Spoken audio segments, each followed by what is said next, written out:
Bonjour et bienvenue sur CCTV Châlons. Nul besoin de vous présenter l'homme que nous rencontrons aujourd'hui. Un ancien prof d'histoire qui a su faire de sa vie une belle histoire et qui, surtout pour notre ville, en a écrit de nombreux chapitres. En effet, entretien avec BBB, Bruno Bourbrock. Élu premier magistrat de la ville de Châlons-en-Champagne le 25 juin 1995, Bruno Bourbrock est une figure historique de la cité marnaise. Pendant près de 20 ans, ses collaborateurs et lui-même ont eu le devoir de façonner l'avenir de notre ville. Bruno Bourbrock, bonjour. Bonjour.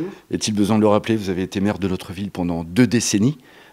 Qu'est-ce qu'on peut retenir aujourd'hui de votre côté de toute cette période ?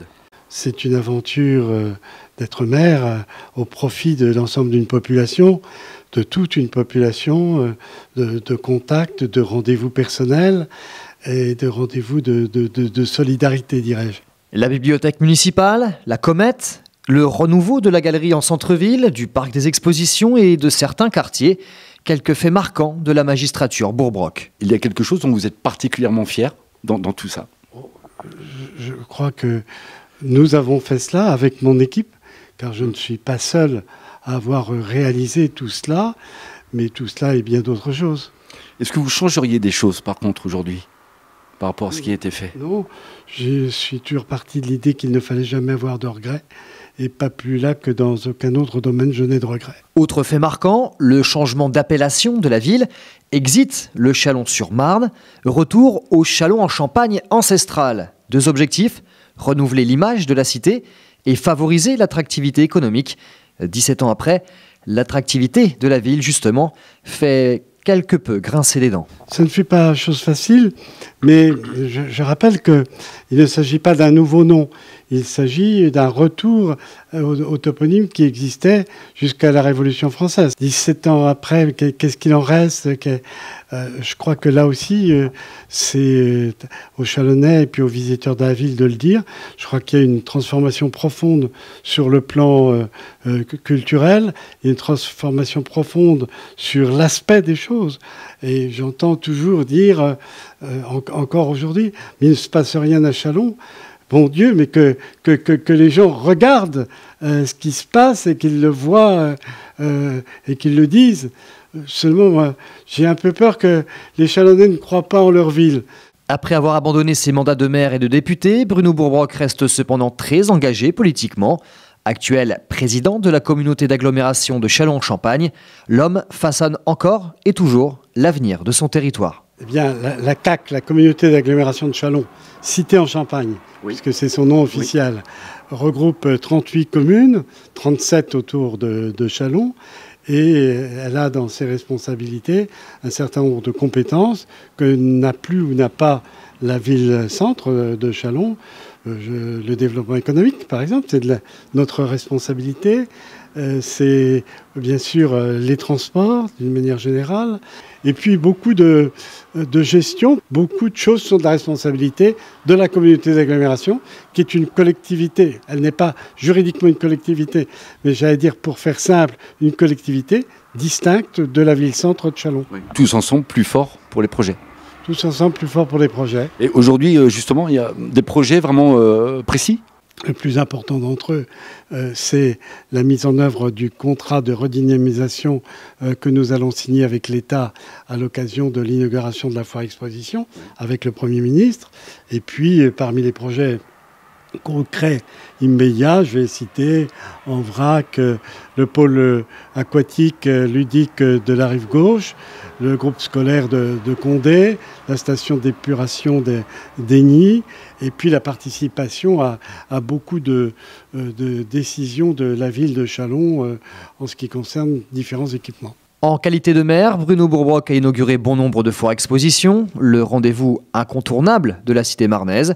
Cette année, l'environnement y sera à l'honneur, un événement majeur qui tient une place particulière dans l'esprit du citoyen Bourbrock, fondateur du premier Grenelle local de l'environnement. La semaine prochaine, la foire nous ouvre ses portes. On sait que vous avez toujours été intéressé, un grand intérêt pour les questions environnementales. Cette 69e foire sera tournée justement sur l'environnement, sur les énergies renouvelables. J'imagine que vous êtes ravi. Oui, alors aujourd'hui, le développement durable, tout le monde a en tête concrètement ou à la bouche ce mot, dans les faits, ça passe par des réalisations concrètes. Le développement durable, ce sont des mesures que nous prenons en matière de construction, de durabilité de la construction.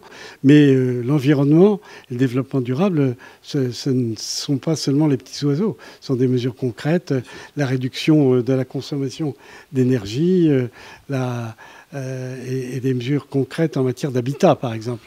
Qu'est-ce qu'elle représente cette foire pour vous? Je me souviens parfaitement de la foire exposition dans les allées du Grand Jard, lorsque mes parents étaient exposants, lorsque moi-même, il m'est arrivé de tenir le stand de mes parents. J'ai vu le transfert en 1969 vers l'actuel parc des expositions, que nous avons baptisé Jean de Grave. Et puis, bien entendu, c'est une des réalisations, je crois, dont il faut être fier. Le Capitole en Champagne, au sein de ce parc, depuis 2 ans maintenant, et son ouverture. 20 ans d'inauguration, vous avez une anecdote, quelque chose qui vous a touché, qui revient sans cesse quand vous y pensez? C'est pas un scoop, c'est l'inauguration qui avait été faite par Nicolas Sarkozy et au cours duquel il s'est fait honteusement conspuer. C'était 2 jours après une couverture qu'il touchait personnellement dans Paris Match. Monsieur Bourbrock, un message aux Chalonnais qui vous regardent et qui vous écoutent aujourd'hui. Je crois qu'il faut qu'ils soient fiers de leur ville, fiers de son histoire et de son passé, et envieux pour son avenir.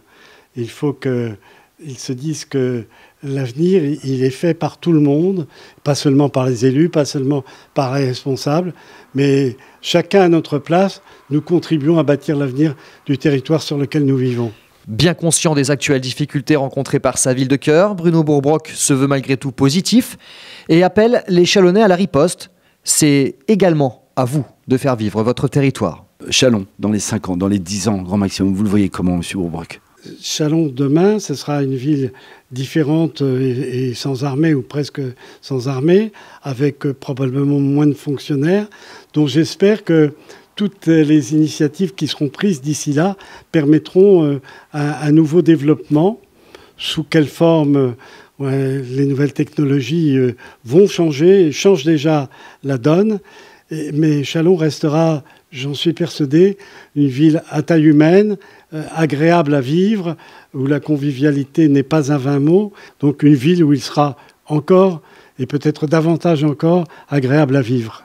Monsieur Bourbrock, un grand merci à vous d'avoir bien voulu recevoir toute l'équipe de CCTV Châlons. Merci aussi pour les personnes qui nous écoutent. Alan, un grand merci à vous. Vous étiez sur CCTV Châlons. À très bientôt.